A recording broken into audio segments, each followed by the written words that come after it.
আমি অনেক জায়গায় বলি, আজকে কি বলবো, রাগ করবেন না। বুবু আইবা তুমি আইবা গো, সেই দিন আইসা বুবু ক্ষমতা পাইবা না। আপনি কেমন মা সন্তানদেরকে ফেলায় চলে গেলেন? কোটি কোটি অনুসারী ছিল আপনার। কথা বলেন, কথা বলেন। মাঝে মাঝে বলে আমি দেশের কাছে এসে চট করে ঢুকবো। তো ঢুকবেনই তো বের হলেন কেন? হ্যাঁ, আপনি যদি থাকতেন এ দেশের মানুষের এত ক্ষতি হইতো না। পদত্যাগ করে যদি জেলেও যাইতেন, কয়েক মাস পর নেতাকর্মী ফুলের মালা দিয়ে জেলখানা থেকে বের করে আনতো। আপনি কেমন মা সন্তানদেরকে ফেলায় চলে গেলেন? কোটি কোটি অনুসারী ছিল আপনার। কথা বলেন, কথা বলেন। এত মায়া মহব্বত সব ভুলে গেলেন। কথা কয় না? আবার আসতে চায়। আমরাও বলি মহিলা মানুষ কতদিন বাইরে থাকবেন, আসেন। আমাদের আবার মায়া দয়া বেশি। আপনি আসেন, এই দেশ আপনার স্বামীর, এই দেশ আপনার বাবার। কথা বলেন ঠিক কিনা? আমি অনেক জায়গায় বলি, আজকে কি বলবো, রাগ করবেন না। বুবু আইবা তুমি আইবা গো, সেই দিন আইসা বুবু ক্ষমতা পাইবা না। ও বুবু আইবা তুমি আইবা গো, সেই দিন আইসা বুবু ক্ষমতা পাইবা না। খোঁজ নাই বুবু কাদের কাকার, অবস্থা খারাপ দরবেশ বাবার, হাউ নাঙ্কেল এখন সামনেও আসে না। নেহাতা কর্মী সব জেলের ভিতর, আমি আসি ডরের ওপর, কখন জানি আসে গ্রেফতারি পরোয়ানা। বুবু আইবা তুমি আইবা গো, সেই দিন আইসা বুবু চিয়ার পাইবা না। কথা বলেন ঠিক কি না? আগামীতে সিদ্ধান্ত, এদিক খেয়াল করেন, আগামীতে সিদ্ধান্ত না লাগবে যেই দলেরই হোক, একটা পুরুষ নেতা চাই। কারা কারা পুরুষ প্রধানমন্ত্রী চান? দুই হাত তুলে দেখান। লিল্লাহে তাকবীর। নারীদের দেখার দিন শেষ, আগামীতে পুরুষের বাংলাদেশ। দেখলেন না 16 বছর ছিল জ্বালায়া, একেবারে এমন অবস্থা করেছিল, 16 বছর কোনো কথা বলা যায়নি। আমাদেরকে বানায় রাখছিল ঘর জামায়। কথা কয় না? রাগ করেন নাকি আপনারা? রাগ করবেন না। মনের ভিতরে 16 বছরের কথা জমে আছে, আজ কাজ আদায় করব। কি কথা, সমস্যা আছে? জি জি, সমস্যা নাই, চলেন সামনের দিকে যায়। আমার ভাইয়েরা, পরিবর্তন হওয়া লাগবে। মেয়ে মানুষের রাগ বেশি, জেদ বেশি। দেখেন না মাঝে মাঝে স্বামীর সাথে ঝগড়া লেগে হাড়ি পাতিল ভেঙে ফেলে দেয়, স্বামী তুলে আছাড় মারে। কথা কন। এই জন্য ওই পাগলির আর দরকার নেই। রাগ করতেছেন মনে হয়? সামনের দিকে যাই ভাইয়েরা আমার, মন খারাপ করবেন না, গভীর মনোযোগ দিয়ে কথাগুলো শুনে যান। আমার নবী বলে, বেলাল কালিমা পড়েছো, আপাতত প্রকাশ করা যাবে না। হযরতে বেলাল ডেকে বলে, নবী গো, আমার জীবনের কোনো দাম নাই। আমার বড়ি ওমায়েকে বলেছিলাম উর্দুম্বা ছাগল পেশাব পায়খানা করে দেয়, এই ঘরে থাকতে আমার বড় কষ্ট হয়। ওমায়ে ডেকে বলে, বেলাল উর্দুম্বা ছাগলের দাম আমার কাছে আছে, কিন্তু তোর মতো কালো হাফসি বেলালের দাম আমার কাছে নাই। নবী গো, আপনি শুধু আমাকে দোয়া করেন মৃত্যু পর্যন্ত যেন কালেমার পথে টিকে থাকতে পারি। এই কথা বলে হযরতে বেলাল চলে গেলেন। পরের দিন সকালবেলা সূর্য উদয় হয়ে গেছে, অনেকটা বেলা হয়ে গেছে। বেলাল দরজা খোলে না।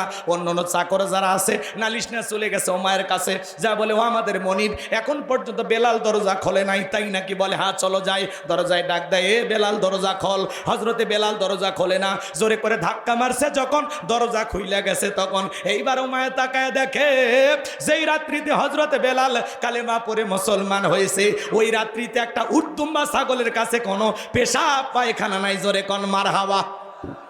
এইবার ওমায় ডেকে বলে, চাকরের দল তাকায় দেখ, একটা উর্দুম্বা ছাগলের কাছে কোনো পেশাব পায়খানা নাই। তার মানে তোমরা যখন ঘুমাচ্ছিলে বেলাল তখন ময়লা আবর্জনা পরিষ্কার করেছে, যাও নিজেদের কাজ করো। এই কথা বলে ওদেরকে তাড়িয়ে দিলেন। এক পা দুপা করে বেলালের কাছে চলে গেলেন। হযরতে বেলাল দেয়ালে পিঠটা লাগাইয়া জিহ্বা নাড়ায়া জিকিরি করে কার? এবার হযরত বেলালকে হালকা করে ধাক্কা মারছে, যখন জবান দিয়ে কালেমার আওয়াজ বের হয়েছে, তখন এইবার ওমায়ে ডেকে বলে, বেলাল তোর জবান দিয়ে কি শুনলাম, তুমি কি মুসলমান হয়েছো? হযরতে বেলাল ডেকে বলে, মুসলমান হয় যারা মিথ্যা কথা বলতে পারে না তারা। ওয়াকুলু কওলান সাদীদা। আমার আল্লাহ দেখে বলেন, মুসলমান হবে যারা, সত্যবাদী হবে তারা। মুসলমান কখনো মিথ্যা কথা বলতে পারে না। আর আমাদের সমাজে মিথ্যাবাদী আছে না নাই? মিথ্যা বলতে বলতে চেহারাটা বেঁকা হয়ে গেছে, এক পা কবরে ঢুকে গেছে। এত মিথ্যা কথা বলে, ভরা পেটেও মিথ্যা, খালি পেটেও মিথ্যা। মিথ্যা না বললে নাকি পেটের ভাত হজম হয় না। এত মিথ্যা কথা বলে, শয়তান পর্যন্ত বলে আমি অত খারাপ না। বলে, আমি হেলিকপ্টার দিয়ে পানি দিয়েছি, পানি যদি দেন ছাদের শিশুটা মারা গেল কিভাবে? আপনি মেট্রো রেল দেখে কান্না করেন, বিটিভি ভবন দেখে কান্না করেন, কিন্তু আবু সাইদের রক্ত আপনাকে কাঁদাতে পারে না। এক কথা বলেন কি? মানুষ যারা মানুষের দুঃখ দেখে কাঁদবে, মেট্রো রেল আবার তৈরি করা যাবে, বিটিভি ভবনের কাজ আবার লাগানো যাবে, কিন্তু একজন শহীদ আবু সাইদকে ফিরে দেওয়ার ক্ষমতা কোনো নেতা নেত্রীর আছে? তাহলে কার সুখে কাঁদা লাগবে? আর ওরা কাঁদে কোন জায়গা? আমি কি মেট্রো রেলে চড়বো? আমি তো জনগণের জন্য এগুলো করেছিলাম। কথা কন। অনেকের খারাপ লাগে, 16 বছরের মায়া তো এখনো কাটেনি। 10 দিন আয়না ঘরে থাকলে চোখ ঠিক হয়ে যাবে। তাকায় আছেন কে? মন খারাপ করে? আমি কি ভবিষ্যতে আপনাদের এলাকার নেতা হব? নেতা বসে আছে, আমি তো বগুড়ায় থাকি, খালি এমনি আসছি দেখা করার জন্য। রাগ করে, মন খারাপ করবেন না বাজান, কিন্তু বাস্তবতা বলা লাগবে, হক কথা বলা লাগবে, মাঝে মাঝে এগুলো নিয়ে একটু নাড়া দেওয়া লাগবে যাতে ভুলে না যান। হ্যাঁ, আপনাদের স্মৃতিশক্তি দুর্বল। এক মাহফিল থেকে আর এক মাহফিলে কি ওয়াজ শুনছেন মনে রাখতে পারেন? তাহলে 16 বছরের কীর্তি কাহিনী যদি মাঝে মাঝে না বলি, অনেকে বলে ওয়াজ মাহফিল এগুলো কেন, এগুলো তো সমালোচনা। ওরে বাবা, জালেমের বিরুদ্ধে কথা বলে, বেঈমানের বিরুদ্ধে কথা বলে সমালোচনা হয়। ও আপনি মনে হয় মুফতি সাহেব, এ কথা কয় না কেন? চোরের বিরুদ্ধে, ডাকাতের বিরুদ্ধে, জালেমের বিরুদ্ধে প্রতিবাদ চলছে, চলবে। অন্যায় আছে যেখানে জবান চলবে। আপনার ভালো লাগলেও চলবে, ভালো না লাগলেও চলবে। আজকে এলাকায় আসছি, যা আছে কপাল। লিল্লাহে তাকবীর। আমার ভাইয়েরা, কালকে ঢাকায় মাহফিল করছিলাম, আপনারা যা বসে আছেন তার চাইতে কয়েক গুণ লোক, কয়েক গুণ। এত মানুষ, খালি মানুষ আর মানুষ, চতুর্দিকে দেখার কোনো উপায় নেই। মানুষ আলহামদুলিল্লাহ বলা। ওরা বলতেছে হুজুর 9 বছরের ইতিহাসে এত লোক হয়নি। এটা আপনাদের ভালোবাসা, আপনাদের দোয়া, খালি দোয়া করবেন, কিচ্ছু করার দরকার নেই। খালি মরে গেলে জানা যায় যা একটু শরীক হবেন, পারবেন না? এইটুকু চাইতে আসছে। কি বিরক্ত হয়েছে? সামনে যাব না দোয়া করব? চলবে, আলোচনা চলবে। কারা কারা হাত তুলে দেখান তো দেখি। লিল্লাহে তাকবীর। আমার ভাইয়েরা চলেন আমি সামনের দিকে যাই বাজান। আমি যে কথা বলতে চাচ্ছিলাম, এইবার আবু জেহেল ডেকে বলে, ও মাইয়া, তোরে উর্দুম্বা ছাগলের মালিক বানায় দেব, থাকার জন্য ভালো ঘর বাড়ির ব্যবস্থা করে দেব। হজরতে বেলাল ডেকে বলে, ও মাইয়া, দুনিয়ার কোনো পার্থিব সম্পদের বিনিময়ে বেলাল তার ঈমান বিক্রি করবেন। আল্লাহু আকবার। এই বাহার উমায় ডেকে বলে, বেলাল আমার কথা না শুনলে বড় নেতা আবু জেহেলকে খবর দিব। হজরতে বেলাল দেখে বলে, কোনো বড় নেতা ছোট নেতা এখন কাউকে গোনার টাইম নাই। আমি দুনিয়ার কোন আবু জেহেলকে ভয় করি না, আমি ভয় করি আমার আল্লাহকে। এইবার ওমায় দৌড়ে চলে গেল আবু জেহেলের বাড়িতে।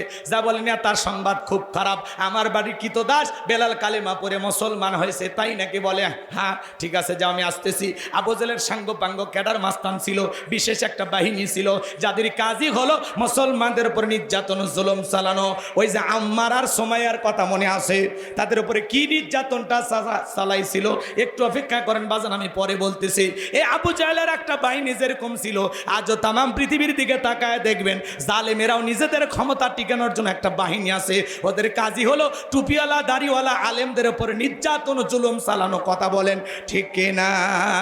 আমার ভাইয়ের আবু জেহেল তার বাহিনী নিয়ে ওমায়ের বাড়িতে হাজির হয়ে গেল। ডাইকে বলে, বেলাল এইদিকে আয়। বেলাল রে, আমি তোরে পার্সোনাল ভাবে মোহাব্বত করি। বেলাল এসব কি শুনছি, তুমি নাকি মুসলমান হয়েছো? হজরতে বেলাল ডেকে বলে, আবু জেহেল যা শুনেছে সত্য, আমি কালেমা পড়ে মুসলমান হয়েছি।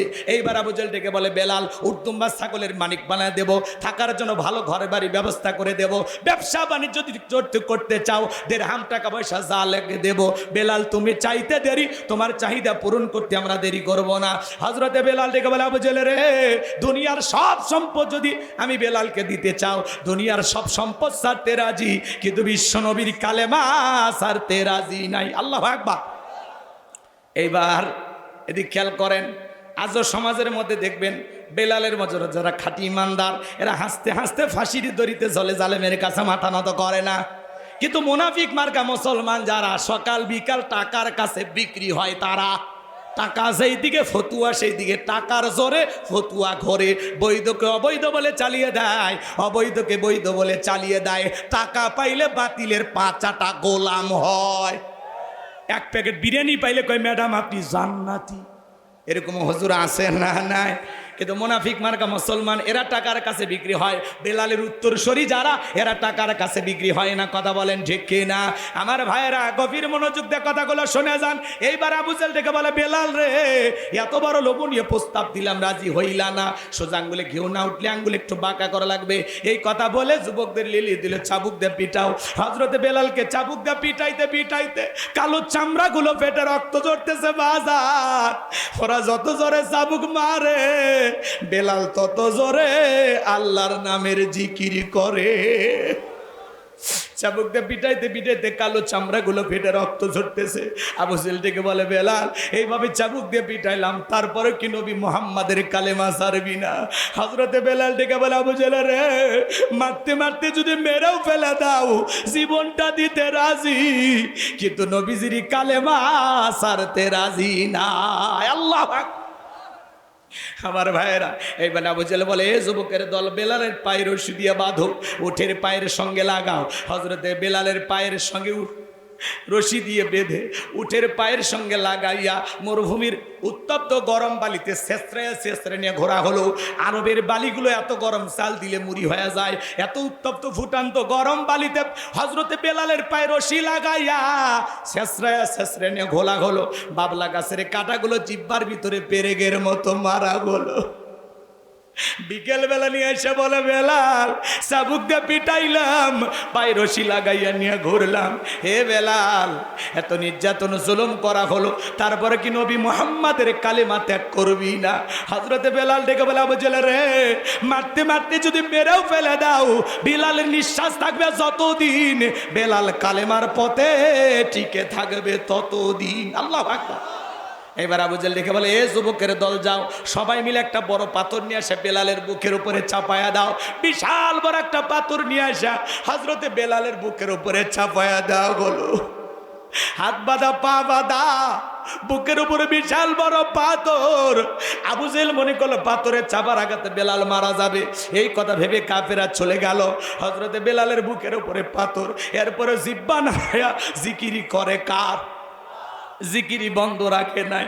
আর আপনাকে আমাকে জিকিরি করার জন্য কেউ মারে না, পেটে দেয় না, পিটন দেয় না, ধমক দেয় না, তারপরে আমরা কপাল পরে আল্লাহর জিকিরি করি না। কথা বলেন ঠিক কিনা?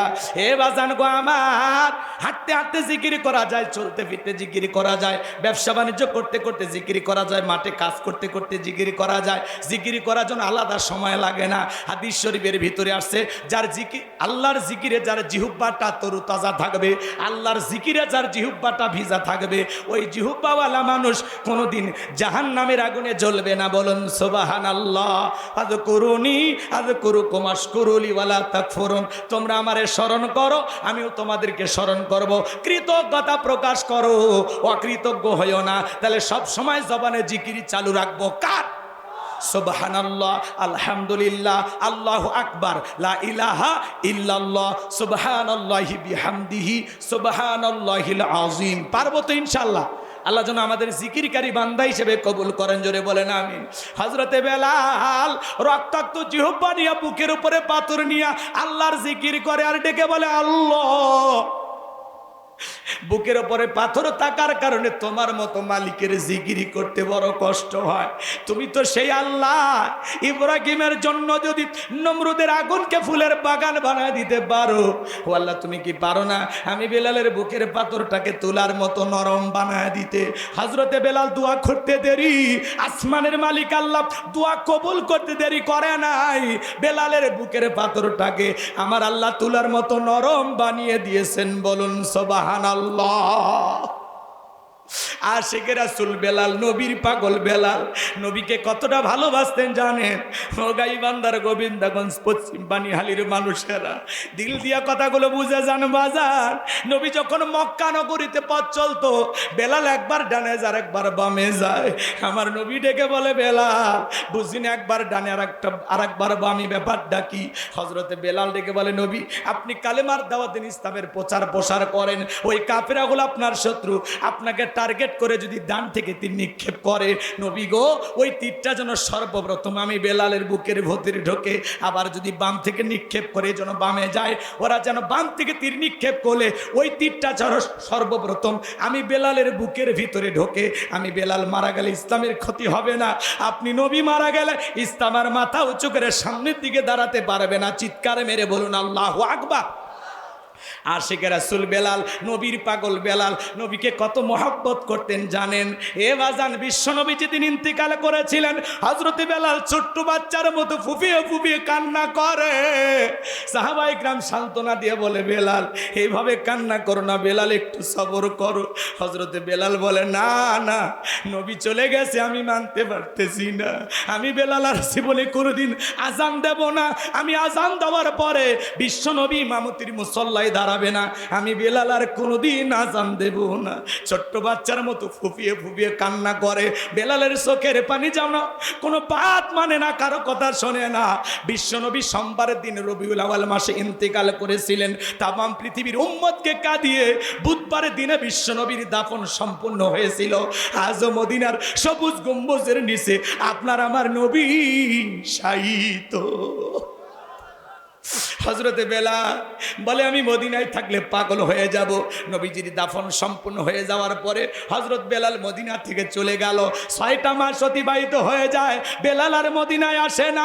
নবীজি ঘুমের ঘরে ডাইকা বলে, বেলাল। কত মানুষ দূর দূরান্ত থেকে আইসা আমি নবীর কবরের পাশে দাঁড়ায়া সালাম দেয়, বেলাল আয় আয় একবার আইসা আমি নবীকে সালাম দিয়া যা। বিশ্ব নবী যখন ঘুমের ঘরে স্বপ্নে বেলালকে ডাক দিলেন, বেলাল আর দেরি করলো না, পরের দিন সকালবেলায় মদিনায় চলে আসলেন।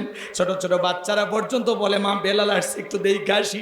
সাহাবায়ে কেরাম সবাই কাছে আসে, হাজার হাজার মানুষ চতুর্দিক দিয়ে ভিড় জমাইছে। সবার মুখে একটাই কথা, ও বেলাল একবার আজান দাও। হযরত বেলাল বলে, না, আমি আজান দেওয়ার পরে বিশ্বনবী ইমামতির মুসল্লায় দাঁড়াবে না, আমি বেলাল আর কোনোদিন আজান দেব না। নবীর নাতি হাসান আর হুসাইন দুইটা ভাই যখন বেলালের দুইটা হাত ধরেছে, হযরতে হোসাইন যখন হাতটা ধরে ডেকে বলে, নানু ভাই, ও নানু ভাই, নানাও চলে গেছে, তুমি আমাদেরকে ছেড়ে চলে গেছো। কতদিন হয়ে গেল নানা, তোমার কোনটা আজান শুনতে পাই না। হযরতে হোসাইন যখন হাতটা ধরে বেলালকে নানু ভাই বলে ডাক দেয়, হযরতে বেলাল তাকায়া দেখে হোসাইনের চেহারার উপরে মনে হয় বিশ্বনবীর চেহারা মোবারক ভেসে উঠেছে। মনে হয় মদিনার নবী ডাইকা বলে, বেলাল দে না একবার আজান দে, আমি নবী কতদিন হয়ে গেল তোর আজান শুনতে পাই না। হযরতে হোসাইনের অনুরোধে হযরতে বেলাল 6 মাস পরে আইসা আবারও মদিনায় আজান দিলেন। বলুন আল্লাহু আকবার। যখনই বলেছেন আশহাদু আন্না মুহাম্মাদুর রাসূলুল্লাহ, হযরতে বেলাল জমিনে অজ্ঞান হয়ে পড়ে গেল। আরেকটু জোরে বলেন আল্লাহু আকবার। আমার ভাইয়েরা, কষ্ট লাগতেছে কি আপনাদের? আমি কি আলোচনার সামনের দিকে নিয়ে যাব বাজান? সত্যিকারে বেলালের মতো আশিকে রাসূল হওয়া লাগবে। সামনের কথাগুলো কি, আমি কি বুঝাইতে চাই আর কি বলতে চাই, সূরা কাউসারের পূর্ণাঙ্গ আলোচনাকে আপনারা একটু শুনবেন। ঘন্টাখানিক সময় যদি লাগে দেবেন বাজান। শুধু মুখে মুখে মুসলমান দাবি করলে হবে না, সাহাবায়ে কেরামদের মতো পরীক্ষা দিয়ে মানটা তরুতাজা করা লাগবে। এই জমিনে আল্লাহর দ্বীনকে প্রতিষ্ঠিত করার জন্য যদি কখনো ডাক আসে, মাথায় কাফনের কাপড় বেঁধে বিবির কাছ থেকে বিদায় নিয়ে, সন্তানদের কাছ থেকে বিদায় নিয়ে আল্লাহর জমিনে আল্লাহর দ্বীনকে প্রতিষ্ঠিত করার জন্য, কোরআনের সমাজ ব্যবস্থা কায়েম করার জন্য কারা কারা বুকের তাজা রক্ত দিতে রাজি? 2 হাত তুলে আল্লাহকে দেখান, 2 হাত তুলে আল্লাহকে দেখান। হযরতে বেলালের উপর নির্যাতন জুলুমের কথা বিশ্বনবীর কান পর্যন্ত যখন পৌঁছে গেল, আমার নবী ডেকে বলল, আবু বকর, বেলালের কষ্টের কথা আমার সহ্য হয় না, যাও যাও তুমি আমার বেলালের জন্য একটা কিছু করো। হযরতে আবু বকর সিদ্দিক রাদিয়াল্লাহু তাআলা কয়েক গুণ দাম বেশি দিয়া গোলামীর জীবন থেকে হযরত বেলালকে আজাদ করলেন, মুক্ত করলেন। বলুন আল্লাহু আকবার। এই যখন ইসলামের অবস্থা, নির্যাতন জুলুম চলতেছিল, ওই যে আপনাদেরকে বলতে চাইলাম বাজান, হযরতে সুমাইয়াকে খুঁটির সাথে বাঁধা হয়েছে। হযরতে আম্মারকে খুঁটির সাথে বাধা হয়েছে। আম্মারকে ডেকে বলে, আল্লাহ আম্মার রে, তোর চোখের সামনে যদি এইবার তোর মাকে উলঙ্গ করা হয় কেমন হবে বল। হযরতে আম্মার লজ্জায় মাথাটা নত করলেন। আবু জেহেল তখন সবার সামনে প্রকাশ্যে হযরতে সুমাইয়া রাদিয়াল্লাহু তাআলা আনহার দেহ থেকে এক টানে কাপড়টা যখন খুলে ফেলে দিল, হযরতে ওমর হযরতে আম্মার চোখটা তখন নিচু করলেন আর ডেকে বলেন, আল্লাহ এখন যদি মাটিটা ফাঁক হয়ে যায় তো মাটির ভিতরে ঢুকে যাইতাম, এই দৃশ্য আমি কেন দেখলাম। এইবার আবু জেহেল এই বদমাইশের বাচ্চা ডেকে বলে, এই আম্মারের মাথাটা একটু উঁচু করে ধরো, ওর মার দিকে তাকা। আমার ভাইরা জোর করে আম্মারের মাথা উঁচু করে ধরা হলো। হযরতে সুমাইয়াকে আঘাত করতে করতে মাটির উপরে ফেলায় দেওয়া হলো। ওই পড়ে যাওয়া অবস্থা থেকে হযরতে সুমাইয়া ডেকে বলে, আমার সন্তান আম্মার, খবরদার বেঈমানদের কথা ঈমান ছাড়বি না। আমি এমন সন্তান পেটে রাখি নাই যেই সন্তান বেঈমানদের কথা ঈমান হারাবে, এমন সন্তান আমি তো পেটে রাখি নাই। খবরদার আমার সন্তান আম্মার, জালেমদের কথা ঈমান হারাবি না। এইবার আবু জেহেল হযরতে সুমাইয়ার লজ্জাস্থানে বর্ষা দিয়ে আঘাত করতে করতে রক্ত দিয়ে আমার ভাইয়েরা রাজপথ রঞ্জিত হয়ে গেল। সুমাইয়া শাহাদাতের পেয়ালা পান করবে, ওই অবস্থা থেকে সন্তানকে ডেকে বলে, বাবা ও আমার সন্তান আম্মা, আমি শাহাদাতের পেয়ালা পান করতেছি, আমি আমার নাকে জান্নাতের গন্ধ পাইতেছি। সুবহানাল্লাহ বলে। ও আমার সন্তান, আমি এখন মারা যাব, মরার আগে বলে যায়, খবরদার খবরদার আবু জেহেলের কথা ঈমান ছাড়বি না। হযরতে সুমাইয়া ইসলামের প্রথম শহীদ নারী, তার লজ্জাস্থানে বর্ষা দিয়ে আঘাত করে আবু জেহেল দুনিয়ার জমিন থেকে বিদায় করে দিল। নিজেকে শাহাদাতের পেয়ালা পান করাইলেন, তবু জালেমদের কথায় কালেমা ছাড়ে নাই, ঈমান ছাড়ে নাই। তারা ছিল ঈমানের পরীক্ষায় উত্তীর্ণ হওয়া এক নাম্বার মানুষ, ফার্স্ট কোয়ালিটির মানুষ। বলুন আল্লাহু আকবার। বাজার মুখে মুখে ইসলামের কথা বললে হয় না, মুখে মুখে ঈমানদার দাবি করলে হয় না। আল্লাহ বলে, তারা কি মনে করেছে ঈমান এনেছি কথা বললেই ছেড়ে দেব? তাদের কি পরীক্ষা করা হবে না? আমি আল্লাহ পরীক্ষা করে দেখবো ঈমানের দাবিতে কারা সত্যবাদী আর কারা মিথ্যাবাদী। কথা বলে ঠিক কিনা? কে আসল মুসলমান আর কে নকল মুসলমান, কে তেগি মুসলমান আর কে সুবিধাবাদী জিন্দাবাদ মুনাফিকের বাচ্চা, আল্লাহ পরীক্ষা করে দেখবে। কষ্ট মনের মধ্যে নেবেন না আমার ভাইয়েরা। আমি যে কথা বলতে চাচ্ছিলাম, এই যখন সাহাবা ইকরামদের উপরে নির্যাতন জুলুম, নবীজির ছেলে সন্তানগুলো যখন মারা যায়, এই জন্য নবীজির মনটা ভীষণ খারাপ, মুখটা মলিন, চোখের কোনা দিয়ে অশ্রু ঝরতেছে। নবীর যখন মন খারাপ, নবীকে সান্ত্বনা দেওয়ার দায়িত্ব কার? একটু জোরে বলেন না কার? আমার আল্লাহ ডেকে বলে, জিবরাইল, আমার বন্ধুর মা নাই, বাবা নাই, আমি স্যার আমার বন্ধুর কেউ নাই রে জিবরাইল। আর করিস না দেরি, লাহু মাহফুজ থেকে সূরা কাউসার নিয়ে যায় আমার বন্ধুর উপরে নাজিল কর তাড়াতাড়ি। বলেন আল্লাহু আকবার। নবী আমার ডেকে বলে, আনাস, আমার মনটা কেন খারাপ তোমরা জানো কি? তোমার মুস্কি হাসি দেওয়ার কারণ হলো এই মাত্র আসমান থেকে জিবরাইল এসে আমার উপরে সূরা কাউসার নাজিল করলো। বিশ্ব নবী তখন সাহাবায়ে কেরামদের সামনে হাসতে হাসতে সূরা কাউসার তিলাওয়াত করে শুনিয়ে দিলেন। বলুন সুবহানাল্লাহ। সবাই একটু জবান ছেড়ে তিলাওয়াত করুন। ইন্না আ'তাইনাকাল কাউসার ফাসাল্লি লিরাব্বিকা ওয়ানহার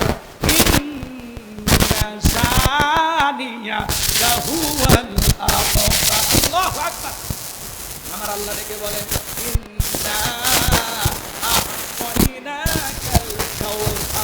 অবশ্যই আমি আল্লাহ আপনাকে হাউজে কাউসার দান করেছি। বলুন সুবহানাল্লাহ। পৃথিবীর অন্য কোন পয়গম্বরকে আল্লাহ পাক হাউজে কাউসার দান করেন নাই, আপনার আমার নবীকে আল্লাহ পাক হাউজে কাউসার গিফট করেছেন। বলুন সুবহানাল্লাহ। আল্লাহ বলেন, ইন্না আ'তাইনাকাল কাউসার, নিশ্চয়ই আমি আল্লাহ পাক আপনাকে হাউজে কাউসার দান করেছি। এই হাউজে কাউসারের পানি দুধের মতো সাদা, মধুর চাইতে মিষ্টি, পানির মতো ক্লিয়ার। ওই কঠিন কিয়ামতের ময়দানে যেদিন বিচার দিবস কায়েম হয়ে যাবে, বিচার দিবসের একদিন হবে 50,000 বছরের সমান। যেদিন সূর্য সোহাত মাথার উপরে চলে আসবে, সূর্যের তাপে জমিনটা হয়ে যাবে তামার জমিন।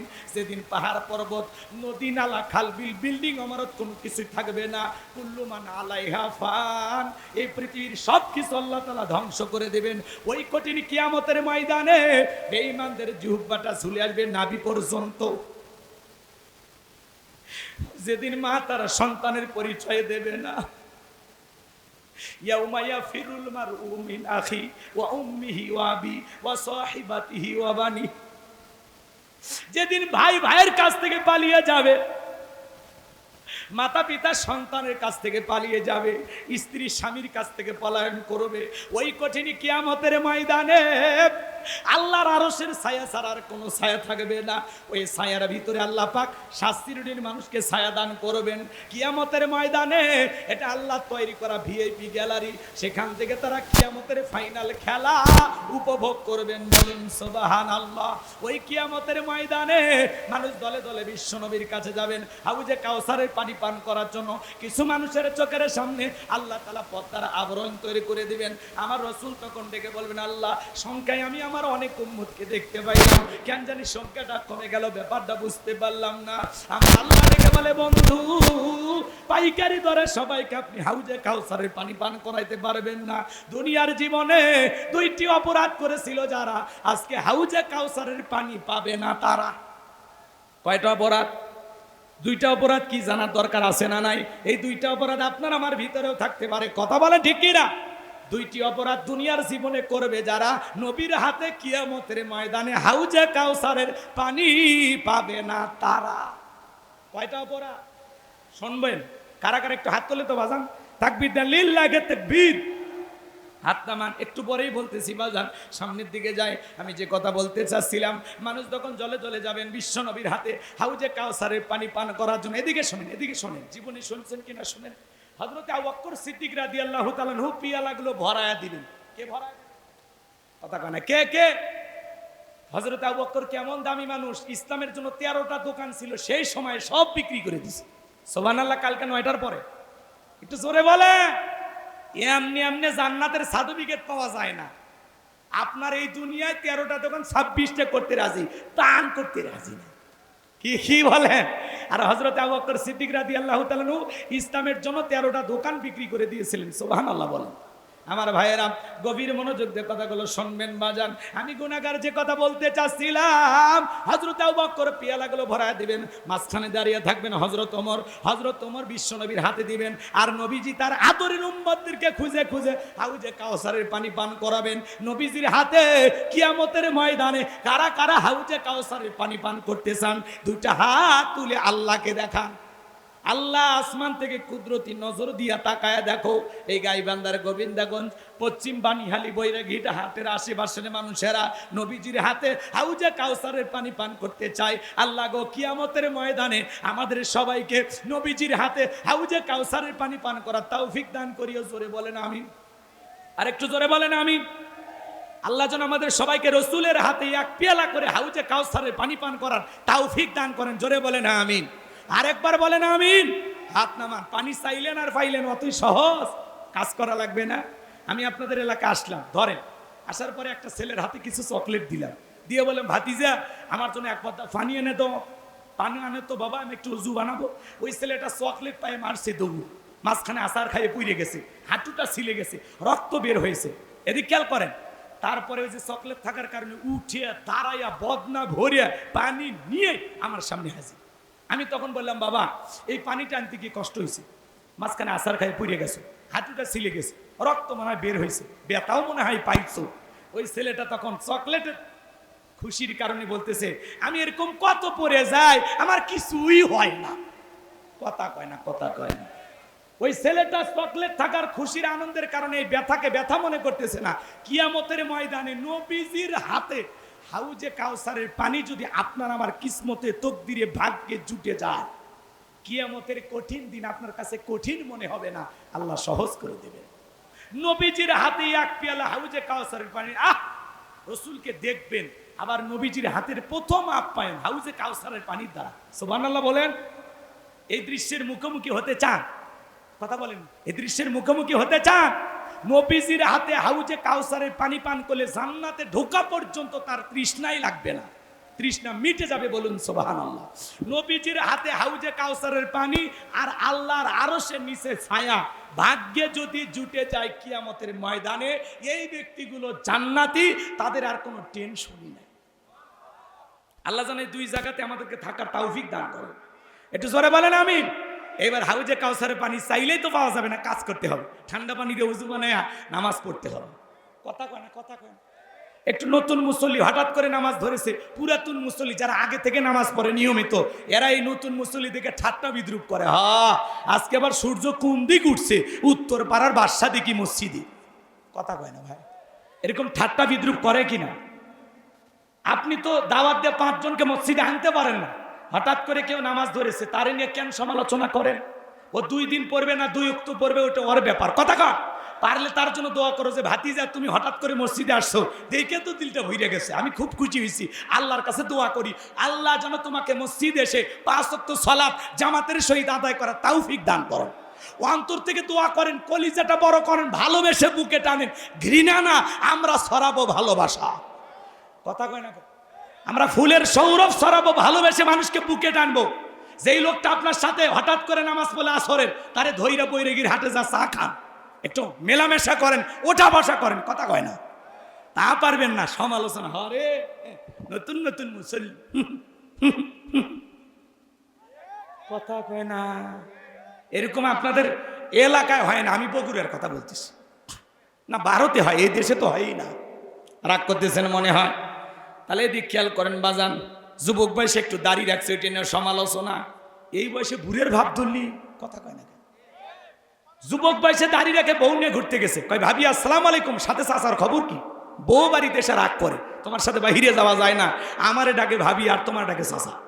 যেই বউ নবীর সুন্নত দাড়িকে মোহাব্বত করে না, এই বউ আপনাকে 100% ভালোবাসা দিতে পারে না। এ কথা বলে না কেন? আমরা এই দাড়ি রাখছি কারে ভালোবাসা? মদিনাওয়ালাকে ভালোবাসা। কথা বলে ঠিক কি না? দাড়ি হলো পুরুষের সৌন্দর্য। অনেকের 50-60 বছর বয়স হয়ে গেছে, চামড়া জোরে গেছে, সেলুনে যা তাও বলে মারিয়ে দিয়ে, তাও ক্লিন শেপ। কয় চাচা চামড়া জোরে গেছে, কাজ হয় না, কয় পিলাস দিয়ে টানিয়ে হলেও সেভ করে দিয়ে। কথা কম, এরকম মুসলমান আছে না নাই?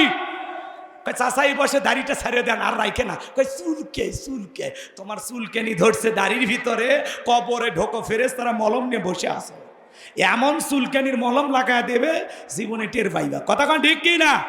আল্লাহ যেন আমাদেরকে হেদায়েত দান করেন। আমরা দাড়ি রাখবো কারে ভালোবাসা? টুপি খোলা যায়, জুব্বা খোলা যায়, দাড়ি এমন একটা সুন্নত 24 ঘন্টা লাগিয়ে থাকে। পৃথিবীর সকল নবীর মুখে দাড়ি ছিল, সুবহানাল্লাহ। আর আপনি আমি দাড়ি রাখি না, হ্যাঁ? কথা কয় না কেন? অনেক অমুসলিমও দাড়ি রাখে, যদিও ঈমান আনেনি, তারপরে দাড়ি রাখে, দেখে ভালো লাগে, খালি একটু কালেমাটা পড়লি। কথা কয় না, কথা কয় না, রাগ করেন নাকি? আমাদের আশেপাশে অমুসলিম বন্ধুরা আছে, এই যে চোখের সামনে আমাদের অমুসলিম ভাইরা বসবাস করে, আমরা তাদেরকে হৃদয় দিয়ে ভালোবাসি, ওরা আমাদের কাছে আমানত। কথা বলেন ঠিক কি না? ওদের সাথে কখনো খারাপ ব্যবহার করা যাবে না। আমরা যখন পড়াশোনা করতাম, কত অমুসলিম ভাইরা আমাদের বন্ধু ছিল। কথা কন না কে? রাগ করেন নাকি আপনারা? মন খারাপ করবেন না আমার ভাইয়েরা। চলেন আমি সামনের দিকে যাই। আমি যে কথা বলতে চাচ্ছিলাম গভীর মনোযোগ দিয়ে শুনে যান। হাউজে কাউসারের পানি পান করতে গেলে কাজ করতে হবে 2টি। জোরে বলেন কয়টি? 2টা আঙ্গুল তুলে বলেন, কাজ করতে হবে কয়টি? এই আল্লাহ হাত দেয়নি, তা হাত তোলে না, এরকম দেখেন, দেখেন, সেকেন্ড ট্রেনিং নেন। হ্যাঁ, এই যে খুশি হইলে 2টা আঙ্গুল দেখান লাগে, বিজয় আসলে কয়টা আঙ্গুল দেখান লাগে? মনে থাকবে তো ইনশাল্লাহ? কয়টি? হাউজে কাউসারে পানি পান করতে গেলে কয়টি? আল্লাহ কবুল করেন, জোরে বলেন আমি। টাকা যদি থাকে 2টা টাইসও দিবেন, ঠিক আছে? আল্লাহ কবুল করেন, জোরে বলেন আমি। সম্মানিত ভাইরা আমার, গভীর মনোযোগ দিয়ে শোনেন। আল্লাহ তাআলা সেইটা 2 নম্বর আয়াতে জানিয়ে দিলেন কি 2টি কাজ করতে হবে। আল্লাহ বলেন ফাসল্লিলি রাব্বিকা ওয়ানহার। বলেন বলেন, ফাসল্লিলি রাব্বিকা ওয়ানহার। বলেন ফাসল্লিলি রাব্বিকা ওয়ানহার। 1 নাম্বার হলো ফাসল্লিলি রাব্বিকা, রবের উদ্দেশ্যে সালাত, নামাজ হবে একমাত্র কার জন্য? قل إن صلاتي ونسكي ومحياي ومماتي لله رب العالمين সূরা আনাম আয়াত নাম্বার 162 আল্লাহ তাআলা জানিয়ে দিলেন, নবীজি আপনি বলুন, আমার নামাজ, আমার কোরবানি, আমার জীবন, আমার মরণ লিল্লাহি রাব্বিল আলামিন, আসমান জমিনের প্রতিপালকের জন্য। তাহলে মুমিন জীবনের সব ইবাদত হবে একমাত্র আল্লাহ তাআলাকে রাজি খুশি করার জন্য। বলুন সুবহানাল্লাহ। তাহলে ইবাদত হবে কার জন্য? ফাসল্লি লিরাব্বিকা, রবের উদ্দেশ্যে সালাত। সালাত হবে একমাত্র আল্লাহর জন্য। কাদাবলাহাল মুমিনুন আল্লাযীনা হুম ফি সালাতিহিম খাশিউন, অবশ্যই মুমিনেরা সফল যারা নিজেদের সালাত বিনয়ের সহিত, নম্রতার সহিত, আল্লাহর ভয় নিয়ে নামাজ পড়ে। কার ভয়? যখন সালাতে দাঁড়াবেন দিলের ভিতরে ভয় থাকবে কার? ইয়া আইয়ুহাল্লাযীনা আমানুত্তাকুল্লাহ, হে ঈমানদারগণ আমি আল্লাহকে ভয় করো। হাক্কা তুকাতিহি, ভয় করার মতো ভয় করো। পারবো তো ইনশাআল্লাহ। কার ভয়ে নামাজ পড়বেন? ফাসল্লি লিরাব্বিকা, রবের উদ্দেশ্যে সালাত, আল্লাহকে রাজি খুশি করার জন্য যদি নামাজ পড়তে পারেন, আমার আল্লাহ বলেন ফালিয়াবুদু রাব্বা হাযাল বাইত আল্লাযী আত'আমাহুম মিন জু' ওয়া আমানাহুম মিন খাউফ। আমার আল্লাহ ডেকে বলেন এই ঘরের মালিকের ইবাদত করো। ইবাদত যদি ইবাদতের মতো হয়, বান্দা নামাজ যদি নামাজের মতো আদায় করতে পারো, আমি আল্লাহ তোমাদেরকে দুইটা জিনিস দেব। এক নাম্বার হলো যে বান্দা 5 ওয়াক্ত সালাতে মাথা নত করে আমি আল্লাহকে সিজদা দেবে, তার জন্য আমি আল্লাহ তাআলা আল্লাযী আত'আমাহুম মিন জু', আমি আল্লাহ তাদের জন্য রিজিকের ব্যবস্থা করে দেব। এক নাম্বার রিজিক দেবেন কে? রিজিক দেওয়ার মালিক কে? আমাদের এলাকা একটা প্রাণী বের হয় রাত 1টা-2টা থেকে কু কইয়া ছিলে, ওর নাম কি? শিয়াল পণ্ডিত। ওর নামে কি গোবিন্দাগঞ্জে মুরগির হোটেল আছে, ভাতের হোটেল, ব্যাংকের অ্যাকাউন্টে টাকা জমানো আছে। ওরে খাওয়ায় কে গো? একটু বলেন না ভাই, কে খাওয়ায়? কে খাওয়ায়? পাখি খালি পেটে সকাল থেকে সকালবেলা নীর থেকে বের হয়ে যায়, সন্ধ্যাবেলায় ওই পাখিটার পেট ভইরা নীরে ফেরত আসার ব্যবস্থা করে কি? আল্লাহ যদি পাখিকে খাওয়ায়, শিয়ালকে খাওয়ায়, আমাদেরকে খাওয়াবে না? আমরা আশরাফুল মাখলুকাত, আল্লাহর ভিআইপি সৃষ্টি, কুনতুম খায়রা উম্মাতিন উখরিজাত লিন-নাস, আমাদেরকে উত্তম জাতি কে বানাইছে? আল্লাহ কি আমাদেরকে না খাওয়ায় রাখবে? রিজিক দেওয়ার মালিক কে? উত্তরপাড়ার রাজ্জাক না, ওইটা আব্দুর রাজ্জাক, ওইটা দাস, গোলাম, বান্দা। রাজ্জাক কে? রিজিক দাতা কে? ওয়ামা মিন দাব্বাতিন ফিল আরদি ইল্লা আলাল্লাহি রিজকুহা। সূরা হুদের ভিতরে আল্লাহ পাক জানিয়ে দিলেন এই পৃথিবীর জমিনে এমন কোনো বিচরণশীল প্রাণী নাই যার রিজিকের ব্যবস্থা আমি আল্লাহ আসমান থেকে করি না। ওই আটলান্টিক মহাসমুদ্রের 33,000 ফিট গভীরতল পানির নিচে থাকা ছোট্ট একটা প্রাণী, তার রিজিকের ব্যবস্থাও আমি আল্লাহ আসমান থেকে করি। বলুন সুবহানাল্লাহ। তাহলে রিজিক দেওয়ার মালিক কে? এক নাম্বার আল্লাহ বলে তোমাদের জন্য রিজিক দেব। নামাজের মতো আদায় করলে ওই বান্দাকে আল্লাহ না খাওয়ায়া রাখবে। 2 নাম্বার আল্লাহ বলেন ওয়া আমানাহুম মিন খাউফ, সকল ভয় থেকে নিরাপত্তা দেব। আপনার আমার ভয় আছে না? না। 2 লাখ টাকা নিয়ে গোবিন্দাগঞ্জ থেকে পশ্চিম বানিহালি ব্যবস্থায় আসবেন, রাত 2টা বাজে, মনে মনে ভাবতেছেন আল্লাহ টাকা নিয়ে বাড়ি পর্যন্ত যাইতে পারবো নাকি ছিনতাইকারী কবলে পড়ে টাকা যান 2টাই হারাবো? ভয় আছে না ভাই? মেয়েটা কলেজে গেল একা একা ফিরবে নাকি জামাই সাথী নিয়ে ফিরবে? ভয় আছে না নাই? মেয়েটা স্কুলে গেল ভালোভাবে ফিরবে নাকি কারো লালসার শিকার হবে? ভয় আছে না নাই? আজকে চুরি ডাকাতি ছিনতাইয়ের ভয় আছে না নাই? এই সমাজে চুরি বন্ধ হবে সেই দিন, আল্লাহর কোরআন দিয়া জমিনটা চলবে যেই দিন। কথা কয় না? আলা লাহুল খলক ওয়াল আম, সৃষ্টি যার, আইনটাও চলতে হবে তার। শোনেন শোনেন, আজকে সমাজে এখন উচিত কথা যদি কই পিঠের ওপর দিয়ে যাবি মই, এ আনন্দে কিছু লোক কিনে খাবে বগুড়ার স্পেশাল দই। যত দোষ নন্দ ঘোষ 70টা বললে দোষ, যত দোষ নন্দ ঘোষ 70টা বললে দোষ, করলে অন্যায়ের প্রতিবাদ নামটা হবে তোমার মৌলবাদ, নামটা হবে তোমার জঙ্গিবাদ। চুরি বন্ধ করতে হলে লন্ডন আমেরিকার আইন দিয়ে হবে না, ভারতের পানিপড়া দিয়ে চুরি বন্ধ হবে না। চুরি বন্ধ করতে হলে 1500 বছর আগে আল্লাহ আইন দিয়েছেন ওয়াসারিকু ওয়াসারিকাতু ফাকতউ আইদিয়াহুমা জাযাআম বিমা কাসাবা নাকালাম মিনাল্লাহ। সূরা মাইদার 38 নম্বর আয়াতে 1500 বছর আগে আল্লাহ আইন দিয়েছেন চোর পুরুষ হোক আর নারী হোক, আল্লাহর বিধান, আল্লাহর ফয়সালা, চোর চুরি করেছে এই অপরাধ যদি প্রমাণিত হয় চোরের ডান হাতের কবজি কেটে দাও। একটা চোরের হাত কেটে বাইতুল মোকাররমের সামনে নিয়ে এসে সোশ্যাল মিডিয়াতে যদি প্রচার করা হতো, বাংলার পার্লামেন্টে আইন পাস করা হয়েছে চোর চুরি করলে হাত কেটে দেওয়া হবে, সমস্ত চোরেরা একটা অপরাধীর শাস্তি দেওয়া দেখলে চুরি বন্ধ করে তওবা করে আল্লাহর ওলি হয়ে যেত। কিন্তু কে শোনে কার কথা? সরিষাই তো ভূত। নেতা যে হাত কাটার আইন চালু করবে, ও তো বোঝে আমি যে পরিমাণে দুর্নীতি করছি হাত তো আমার আগে কাটা যাবে, কারণ চোর ডাকাত দিয়ে ভরা। কথা কয় না? নির্বাচনের আগে সাইকেল কেনার টাকা নেই, আর রাতারাতি নেতা হলে গাড়ি বাড়ি, বাপরে বাপ, খালি গাইবান্ধাই বাড়ি না, ঢাকাই বাড়ি, এমনও নেতা আছে বিদেশে বাড়ি। কোটি কোটি টাকা দুর্নীতি করেছে, 11 লক্ষ কোটি টাকা দুর্নীতি করে বিদেশে পাচার করেছে। 93 বিলিয়ন ডলার ঋণের বোঝা বাংলার মানুষের ঘাড়ে চাপায় ওরা পালিয়ে গেছে। এমপি মন্ত্রী, আমলা কামলা, নায়ক গায়ক, মসজিদের খতিব, ইউনিয়ন পর্যায়ে নেতা পর্যন্ত পালিয়ে গেছে। তাহলে দুর্নীতি কোন জায়গায় ছিল বোঝেন? কথা কয় না, এরা ঘুম আসছে কি ভাই? আলু শান্তি বলবো, আপনার বইয়ের নাম্বারটা দেন। হাসেন কে একটু কথা বলে, ওয়াজ তালে জমবে। খারাপ লাগে আপনার করে জাগেন, দিনের বেলা ঘুমাবেন, একটা তাকবীর দেন, লিল্লাহি তাকবীর। আজকে গ্যারেজে 5-10 কোটি টাকা দামের গাড়িগুলো পড়ে আছে, কিন্তু এমপি মন্ত্রী নাই, সব শালা পালিয়ে গেছে। কথা কয় না? মন্ত্রীরা সব কোথায় গেল, এমপিরা সব কোথায় গেল, কোথায় কাদের কাকা? ওদের সারা দেশটা এখন লাগে ফাঁকা ফাঁকা। পালাবো না, আছে না? পালাবো না, যাই না তাদের দেখা, ওদের সারা দেশটা এখন লাগে ফাঁকা ফাঁকা।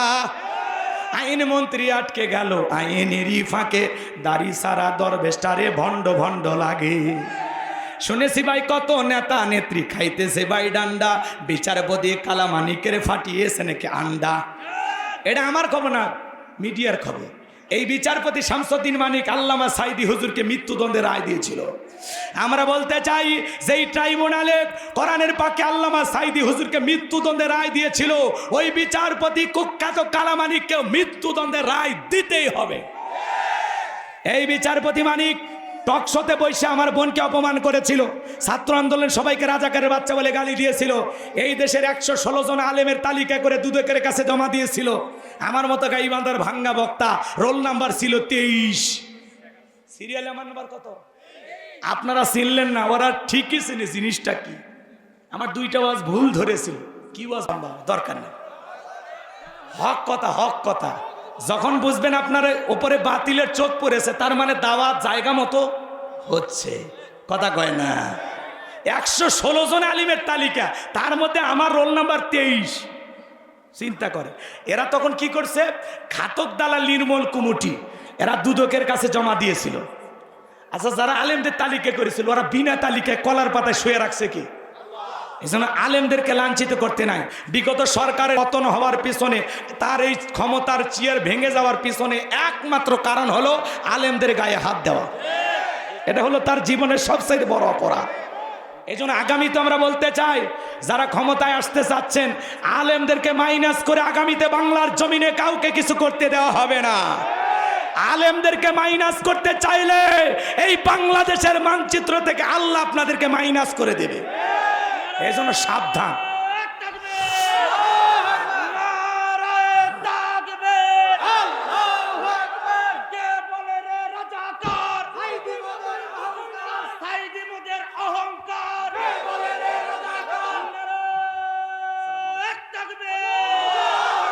সম্মানিত ভাইয়েরা আমার, দিল দিয়া কথাগুলো বুঝবেন বাজার। তাহলে ওই কালামানিক আছে কোন জায়গায়?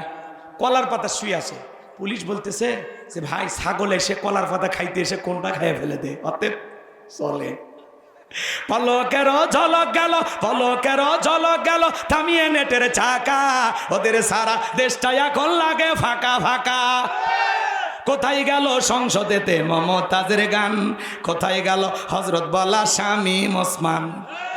70 রাকাত তাহাজ্জুদ পড়তো, বিরাট বড় আল্লাহর ওলি দাবি করতে 41 সাল পর্যন্ত টিকে থাকার স্বপ্নও দেখেছিল। কিন্তু 24 সালের 5 আগস্টে ভাগ্যে কি আছে আল্লাহর ওলিরা জানতো না।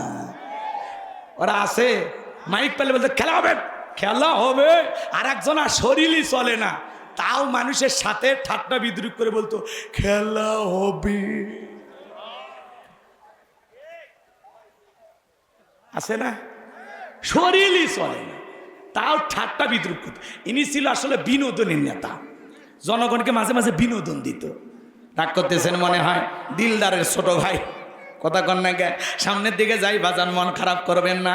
এলাকার মানুষ দেখে মনের সব দুঃখ খুলে বলতেছি, এরপরে মন খারাপ করবে যারা, না আর বলবো না। কি বেশি হয়ে গেল নাকি? একটু বেশি হয়ে গেছে? তাহলে একটা তাকবীর দেন, লিল্লাহে তাকবীর। কি বলছিলাম ভুলে গেছেন মনে হয়।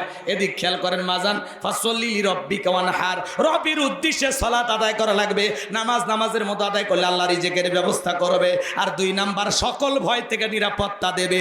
এই সমাজে 53 বছরের সব প্রধানমন্ত্রী ছিল মুসলমান। নামাজের ন্যূনতম বিল বাংলাদেশের পার্লামেন্টে পাশ করেনি। ওরা বলতে চাই 1500 বছরের আইন, এগুলো হলো ব্যাকডেট, আপডেট হলো লন্ডন আমেরিকা। আমরা বলতে চাই ব্যাকডেট না আপডেট, খালি একটা আইন চালু করে টেস্ট করে দেখো। টেস্ট কথা কয়, একজনের হাত কাটে খালি দেখ রে বেটা। আজকে বাংলাদেশের অলিতে গলিতে চুরি হচ্ছে, গরু ছাগল পাহারা দেওয়া লাগিচ্ছে।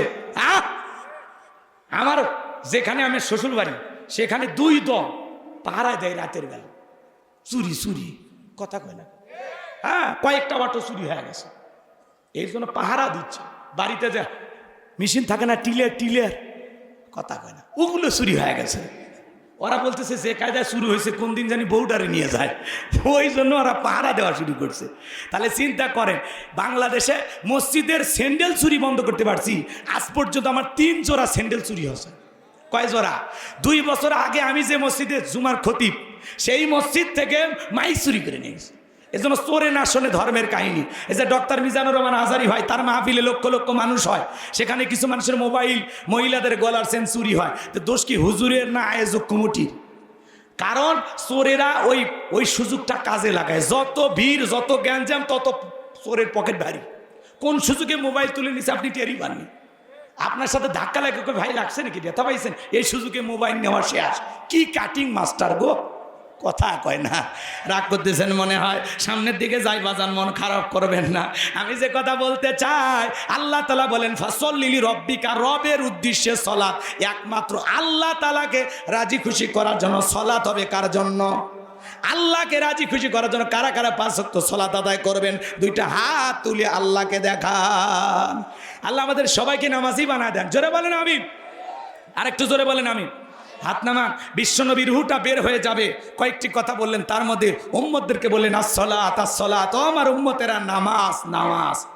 কিয়ামতের ময়দানে সর্বপ্রথম সালাতের হিসাব হবে। বিদায় আজ থেকে আমরা সিদ্ধান্ত নেব সালাত আদায় করব। বাংলাদেশের জুমার নামাজের জন্য মসজিদ ভাঙে 2 তলা 3 তলা করা হয়। ফজরের নামাজের সময় 1 কাতার মুসল্লি পাওয়া যায় না। এমনও মসজিদ আছে মুয়াজ্জিন একাই আজান দিয়ে একাই নামাজ পড়ে। এই জন্য আমি আমার ওয়াজে বলি, বাংলাদেশে নামাজি আছে 5 রকমের। কয় ধরনের? 5 ধরনের নামাজি। 5-এর, 7-এর, খাটের, ঠাটের, ভোটের। বুঝলেন না তো? বুঝিয়ে বলবো, শোনেন। নিয়মিত 5 ওয়াক্ত সালাত যারা আদায় করে, এরা হলো 5 ওয়াক্ত নামাজি, খাঁটি মুমিন, নির্ভেজাল মুসলমান। সুবহানাল্লাহ কর। আর 7 দিন পরে পরে জুমার নামাজ পড়ে যারা, লাইফ সাপোর্টে বেঁচে থাকা মুসলমান, তারা। এদের ইমানটা কোন সাপোর্টে আছে? লাইফ সাপোর্টে মানে বোঝেন, যখন তখন মারা যেতে পারে, যখন তখন ইমানটা ধ্বংস হয়ে যেতে পারে। শোনেন না, মসজিদে যায় টাইসে বালু খোঁজে, হ্যাঁ, আর কয় হুজুর, হ্যাঁ একটু বেতনটা হালাল করেন, এদের ধুলে মসজিদে। কথা কয় না, কয় খাচ্ছেন আর বয়লারের মতো মোটা হচ্ছে। আচ্ছা, মসজিদে ধুলে পরিষ্কার করার দায়িত্ব কি হুজুরের একা না সবার? এই বেটা, ধমক না দিয়া মসজিদের টাইসে ধুলেটা পরিষ্কার করো, আল্লাহ অন্তরের ময়লা দূর করে দেবে। কথা বলেন। এর বেটা বস, দিবাই তো রাগ করতেছেন। গেরাম তো সবাই কাছে আসে, কি করবেন? অন্য জায়গা হলে তো ধমক দিতে, এই জায়গায় তো ধমক দেওয়া যাবে না, তখন কবি ছেলেটার ব্যবহার ভালো না। রাগ করতেছেন, ভালোবাসেন দেখে তো ডাক দিছেন, তাহলে কেমনি ব্যথা দেই বলেন? কিন্তু অন্য জায়গা হলে এতক্ষণ ধমক দিয়ে সব ঠান্ডা করতাম, কিন্তু এই জায়গায় গেরাম, যে যা কই মাইনে নেন। মন খারাপ করেছেন মনে হয়। আমার ভাইয়েরা, লম্বা করার কোনো সুযোগ নাই বাজান। আমি গুনাহগার, যে কথা বলতে চাচ্ছিলাম শোনেন। 7 দিন পরে পরে জুমার নামাজ পড়ে যারা, খালি 2 রাকাত জিয়া হুজুর 2 রাকাত সালাম ফিরেতে দেরি, মসজিদের বাইরে আর পা রাখতে দেরি নেই। মসজিদে এসে মন থাকেই না গো, কথা কয় না কে? কি খালি জুমার 2 রাকাত পড়লে হবে? বাকি সুন্নত মনে বইয়ের সাথে যা বাড়িতে জামাত করে পড়ে নাকি? হ্যাঁ, তো সুন্নতগুলো পড়লেন না মানে একটু ভালো হয়ে যান, একটু ভালো হয়ে যান, আল্লাহ যেন হেদায়েত দান করেন। একটু জোরে বলেন আমি। আপনি জুমার সালাত বোঝেন, আসর মাগরিব এশা ফজর এগুলো পড়ার দরকার নাই, কেন পড়তেছেন না ভাই? এই জন্য আল্লাহর ভয়ে নামাজ পড়বেন। ফাওয়াইলুল লিল মুসাল্লিন আল্লাযীনা হুম আন সালাতিহিম সাহুন।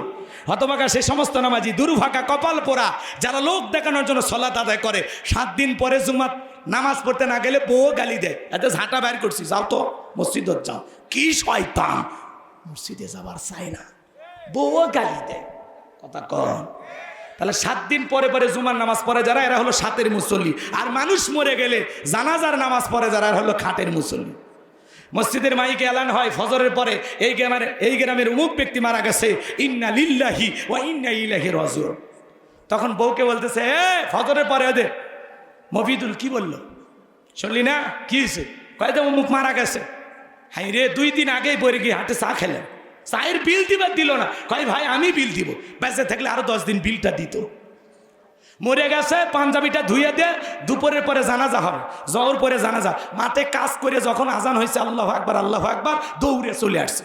আসে মসজিদও যায়, দেখে হুজুর জানাজা শুরু করেনি, শুরু করছে কি কথা গানে জহরের 4 রাকাত। তখন বাধ্য হয়ে বলতেছে, যেহেতু জানাজা পড়তে আসছি, জহরের 4 রাকাত তো পড়ে নি, আল্লাহু আকবার। উদ্দেশ্য হলো জানাজা পড়া, জহর পড়া না। কথা কয় না, এরা হলো খাটের মুসল্লি। হুজুর লাশটা সামনে রেখে যখন বলে কুল্লু নাফসিন যায়িকাতুল মাউত, সবাইকে মৃত্যুর স্বাদ গ্রহণ করতে হবে ভাই, দুনিয়া থাকার জায়গা না। বাবা ছিল, দাদা ছিল, নাই, আপনি আমি থাকবো না, আসুন না পরিবর্তন হই। আজকে এই ব্যক্তির জানাজা, কালকে আপনার, পরশুদিন আমার। আসুন, প্রত্যেকটা মৃত্যু থেকে শিক্ষা গ্রহণ করবে। তখন আফসোস করে, হ্যাঁ হুজুর ঠিক ঠিক ঠিক ঠিক। কবরে মাটি দেওয়া পর্যন্ত এমন আফসোস করে, মানে আজকের পর থেকে আর মসজিদ ছাড়বে না। কিন্তু জানাজা পরে বাড়ির যা টুপি খোলাও শেষ, ওর সব উড়িয়ে গেছে। কথা কয় না, কথা কয় না। এরা হলো খাটের মুসল্লি। আর 2 ঈদের নামাজ পড়ে যারা, এরা হলো ঠাটের মুসল্লি। সেই একটা পাঞ্জাবি কিনা বউ বলে কেমন লাগতেছে, কয় তুমি হলে গরিবের শাকিব খান। কথা কয় না। এরপরে বন্ধু বান্ধবকে বলে দোস্ত কেমন লাগে, কয় সেই লাগতেছে। মাঠের ইমাম সাহেবের নামাজ পড়ার পরে হুজুরের হাত ধরে কোলাকুলি শুরু করে দিছে। কথা কয় না। একবার আমার সাথে এক ভাই, বিশাল একটা বুড়িওয়ালা মানুষ, কোলাকুলি করতে চায়। কত বড় পেট আমি বলে শেষ করতে পারি, কমপক্ষে 26 মাস পার হয়ে যাবে।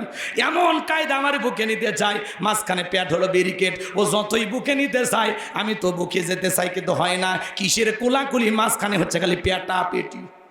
কোলাকুলি করার পরে এইবার ইমাম সাহেব কানে কানে বলতেছে, ভাই রোজা কয়টা, 29 না 30টা? কয় হুজুর একটা রোজাও রাখিনি, তারাবি পড়িনি, কিন্তু ইফতার খাওয়া মিস করিনি। খালি আমি একাই ইফতারি করিনি, হিন্দুদেরকে ডাকে ইফতারি খাওয়াইছি। রোজা না রেখে তো গুনাহ করছি, আর ইফতারি না করে কবিরা গুনাহ করব?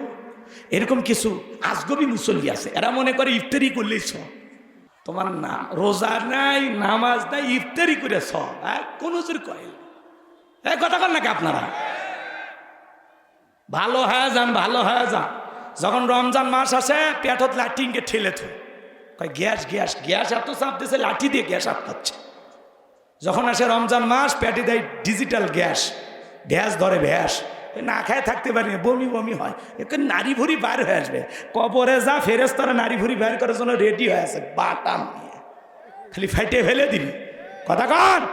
ইবাদত বন্দেগী করতে গেলে কষ্ট হবে, কষ্ট স্বীকার করতে হবে। কষ্ট না করলে জান্নাত পাওয়া যাবে? হ্যাঁ, ইবাদত কি সুখের জিনিস? একটু কষ্ট করতে হবে। আল্লাহ যেন হেদায়েত দান করেন। একটু চিল্লায় বলেন আমিন।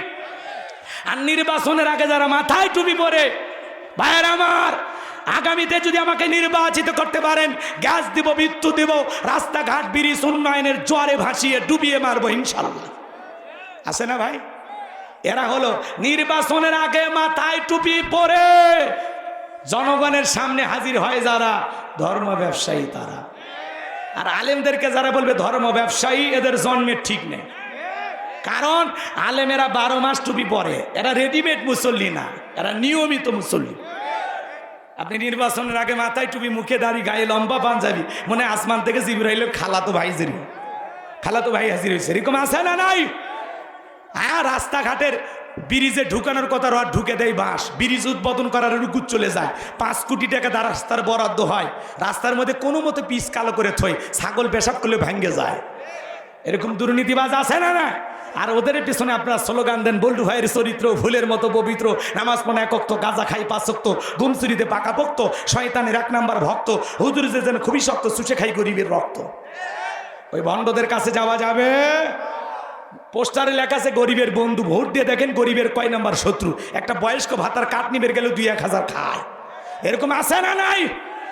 আল্লাহ যেন আগামীতে সঠিক মানুষকে যাচাই বাছাই করে সমাজের নেতা বানানো তৌফিক দান করে। নামাজি নেককার আমানতদার আল্লাহওয়ালাদেরকে দরকার আছে না নাই? এই জমিন আল্লাহর আইন চালু হোক, কারা কারা চান হাত তুলে দেখান। লিল্লাহি তাকবীর। সবাইকে দেখার শেষ আগামীতে কোরআনের বাংলাদেশ। আল্লাহ যেন এই জমিনে কোরআন আর ইসলামকে কায়েম করে তৌফিক দান করেন।